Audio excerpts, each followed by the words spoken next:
ಎಲ್ಲ ನನ್ನ ಆತ್ಮೀಯ ರೈತ ಬಂಧವರಿಗೆ ನಮಸ್ಕಾರಗಳು. ನೀವು ನೋಡ್ತಾ ಇದ್ದೀರಾ ಅಗ್ರಿನೇ ನ್ಯೂಸ್ ಯೂಟ್ಯೂಬ್ ಚಾನಲ್.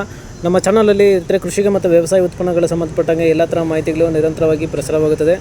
ಸೊ ದಯವಿಟ್ಟು ನಮ್ಮ ವೀಡಿಯೋಸ್ನ ಲೈಕ್ ಮಾಡಿ, ಶೇರ್ ಮಾಡಿ, ಸಬ್ಸ್ಕ್ರೈಬ್ ಮಾಡ್ಕೊಳ್ಳಿ ಅಂತ ಹೇಳ್ತಾ, ಇವತ್ತಿನ ವಿಡಿಯೋದಲ್ಲಿ ದಿನಾಂಕ 29 ಏಪ್ರಿಲ್ 2024 ಸೋಮವಾರದಂದು ಹೂವಿನ ದರಗಳು ನಂಗ್ಲಿ ಮಾರುಕಟ್ಟೆ ಆಕ್ಷನ್ ಸಮಯ ಬಂದು ಪ್ರತಿದಿನ ಮಧ್ಯಾಹ್ನ 12 ಗಂಟೆಗೆ ಶುರುವಾಗುತ್ತೆ ಇರ್ತಾರೆ. ಹೂವಿನ ದರಗಳು ಈ ಥರ ಇರುತ್ತೆ. ಚೆಂಡು ಹೂವು ಎಲ್ಲೋ 30 ರಿಂದ 50 ರೂಪಾಯಿ ಕೆ ಜಿ, ರೆಡ್ಡು 30 ರಿಂದ 55 ರೂಪಾಯಿ ಕೆ ಜಿ, ಚಾಮಂತಿ ಸೆಂಟೆಲ್ಲೋ ಚಾಮಂತಿ 150 ರಿಂದ 220 ರೂಪಾಯಿ ಕೆ ಜಿ, ಸೆಂಟ್ ವೈಟ್ ಚಾಮಂತಿ 150 ರಿಂದ 220 ರೂಪಾಯಿ ಕೆ ಜಿ, ರೋಸು ಮಿರಾಬಲ್ ಬಂದು 100 ರಿಂದ 150 ರೂಪಾಯಿ ಕೆ ಜಿ ಇರುತ್ತೆ. ಸೊ ಇವು ಬಂದು ಹೂವಿನ ದರಗಳು ನಂಗ್ಲಿ ಮಾರುಕಟ್ಟೆ ಆಕ್ಷನ್ ಸಮಯ ಬಂದು ಪ್ರತಿದಿನ ಮಧ್ಯಾಹ್ನ 12 ಗಂಟೆಗೆ ಶುರುವಾಗುತ್ತೆ ಇರ್ತಾರೆ.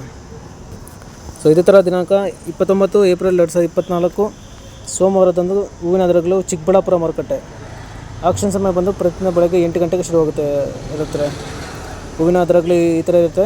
ಚೆಂಡು ಹೂವು ಎಲ್ಲೋ 30 ರಿಂದ 70 ರೂಪಾಯಿ ಕೆ ಜಿ, ರೆಡ್ 30 ರಿಂದ 80 ರೂಪಾಯಿ ಕೆ ಜಿ, ಚಾಮಂತಿ ಸೆಂಟೆಲ್ಲೋ ಚಾಮಂತಿ 150 ರಿಂದ 300 ರೂಪಾಯಿ ಕೆ ಜಿ, ಸೆಂಟ್ ವೈಟ್ ಚಾಮಂತಿ 150 ರಿಂದ 300 ರೂಪಾಯಿ ಕೆ ಜಿ, ರೋಸು ಮಿರಾಬಲ್ ಬಂದು 50 ರಿಂದ 90 100 ರೂಪಾಯಿ ಕೆ ಜಿ ಇರುತ್ತೆ. ಸೊ ಇವು ಬಂದು ಹೂವಿನ ದರಗಳು ಚಿಕ್ಕಬಳ್ಳಾಪುರ ಮಾರುಕಟ್ಟೆ ಆಕ್ಷನ್ ಸಮಯ ಬಂದು ಪ್ರತಿದಿನ ಬೆಳಗ್ಗೆ 8 ಗಂಟೆಗೆ ಶುರುವಾಗುತ್ತೆ ಇರುತ್ತೆ. ಸೊ ಇದೇ ಥರ ಕೃಷಿಗೆ ಮತ್ತು ವ್ಯವಸಾಯ ಉತ್ಪನ್ನಗಳ ಸಂಬಂಧಪಟ್ಟಂಗೆ ಎಲ್ಲ ಥರ ಮಾಹಿತಿಗಳು ನಮ್ಮ ಚಾನಲಲ್ಲಿ ನಿರಂತರವಾಗಿ ಪ್ರಸಾರವಾಗುತ್ತದೆ. ಸೊ ದಯವಿಟ್ಟು ನಮ್ಮ ವೀಡಿಯೋಸ್ನ ಲೈಕ್ ಮಾಡಿ, ಶೇರ್ ಮಾಡಿ, ಸಬ್ಸ್ಕ್ರೈಬ್ ಮಾಡ್ಕೊಳ್ಳಿ ಅಂತ ಹೇಳ್ತಾ ಇವತ್ತಿನ ವೀಡಿಯೋನ ಮುಗಿಸ್ತಾ ಇದ್ದೀನಿ. Thank you.